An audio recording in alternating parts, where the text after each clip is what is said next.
నమస్తే అందరికీ.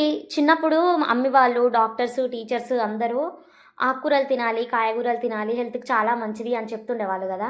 వాళ్ళు చెప్తుంటే నేను అనుకునేదాన్ని వీళ్ళకేం పని లేదు, నోరుందని ఎప్పుడు ఏదో ఒకటి చెప్తూనే ఉంటారు. చిన్నప్పటి నుంచి జంక్ ఫుడ్‌కి బాగా అలవాటు పడి చాక్లెట్స్ అని, బిస్కెట్స్ అని, ఐస్ క్రీమ్స్, లాలీపాప్స్ అని ఏంటివేంటివో చెత్త తిండి తిన్నా గానీ ఏ రోజు ఈ ఆకుకూరలు ఇష్టంగా తినలేదు నేను.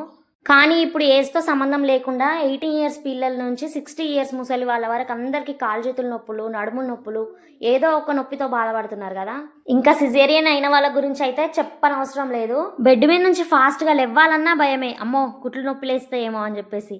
అసలు ఏ పని చేయాలన్నా భయపడుతూనే చేస్తుంటారు కదా. మన మంచి గురించి చెప్తే ఏది వినం కదా, ఏదైనా ఎక్స్పీరియన్స్ చేస్తేనే తెలుస్తుంది. ఒకప్పుడు ఆకుకూరలు అంటేనే ఇష్టం ఉండదు, అసలు ఎట్లా వండుతారో కూడా తెలియదు. కానీ మ్యారేజ్ అయిన తర్వాత ఇంకా మా ఆయన కోసం తప్పలేదు.